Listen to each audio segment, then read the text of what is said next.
Bilang part at proud member ng LGBTQIA+, si Miss Universe Philippines 2023 Michelle D, nakaapekto ba ito sa kanyang advocacies? Roll VTR. It was not a product of thinking that it could better my journey, because it did not affect my journey. If anything, the reason why I did come out was because people tried to take away my story, take away my narrative, and the best way to address that is to take back your story, take back your narrative, and take control over that.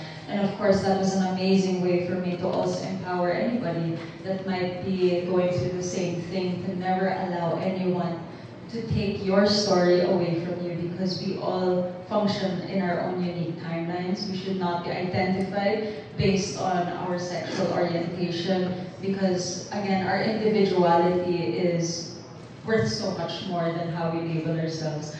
Ang dami-dami ng labels sa buong mundo. We don't have to force anybody to have those labels. And of course, through that representation, I know at least one person can feel empowered over that. But my whole journey this year has been about authenticity, about embracing my story and what I had to offer.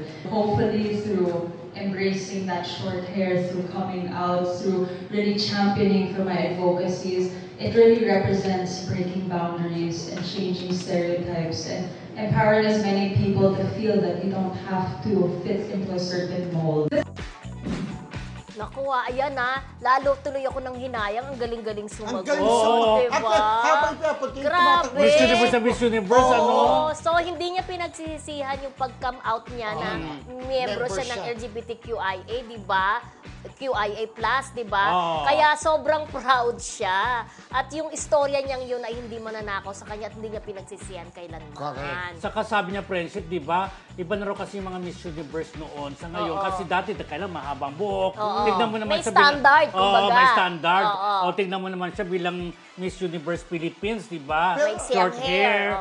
Pero maganda. Correct. In fairness, deserve niya na nung napili siya na dahil anak ni Melen, ni Derek.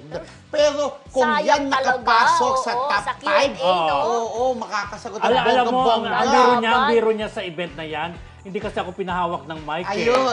Sabi niya. Kaya palang husay-husay. May tawag na pagkahumawak ng mic. Ano bang tawag na pagkahumawak na ng mic? May Q&A. Sasagot sa Q&A. Pero parang iba ang dating sa'yo pag humahawak ng mic. Pag maghawak ng mic, iba sa'yo. Diba? Parang may mali siya. Parang sinasabi na pagka nakahawak kayo ng mic, merong word na ginagamit dun eh. Pagka Halimaw. Halimaw. Halimaw sa banga. Halimaw sumagot sa tablado. Ayan, di ba? Pero ikaw, halimaw sa microphone na walang sound. Yan.